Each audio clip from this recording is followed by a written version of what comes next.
Examinons maintenant un déplacement par un mouvement de fente. Cette fente va s'exécuter en 3 mouvements dans un seul temps. Il va donc avoir un mouvement sur la jambe avant, un mouvement central, un mouvement arrière. Sur le mouvement avant, je vais décoller la pointe de mon pied avant et lancer cette jambe vers l'avant en me réceptionnant sur le talon de la jambe avant. 1.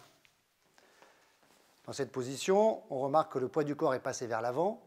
Donc il va falloir dans le deuxième mouvement, si je reprends une position de garde, dans ce deuxième mouvement, translater légèrement le bassin vers l'avant de manière à garder les épaules totalement droites. Premier mouvement, je lève, je lance ma jambe. Deuxième mouvement, je mets ce bassin vers l'avant. Donc, 1. La réception de la fente s'effectue sur le talon du pied avant. Troisième temps et dernier temps, c'est la jambe arrière, c'est le moteur de la fente.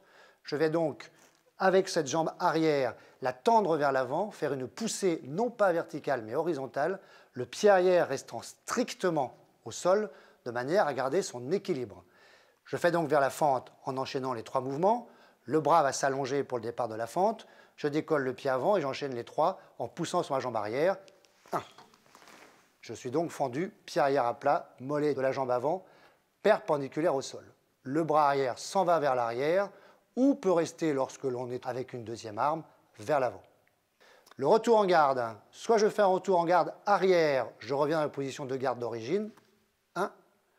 Soit lorsque je suis fendu, je fais un retour en garde avant, c'est-à-dire que c'est mon pied arrière qui reprend la position de garde, 1. Deuxième type de fente en ligne, on a vu donc la fente vers l'avant, ce qu'on appelle la fente arrière. Au lieu de lancer son pied avant vers l'avant, on va lancer son pied arrière vers l'arrière, mais on restera dans la fente, c'est-à-dire que la jambe arrière sera tendue.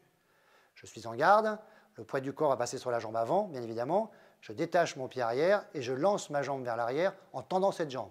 1. Et le bras va s'allonger, bien sûr, pour arrêter le partenaire qui avance. Dans les fentes, qu'elles soient avant ou arrière, ce bras ici va vous servir de balancier, de manière à vous équilibrer dans l'air. Fente arrière, 1. Retour en garde arrière.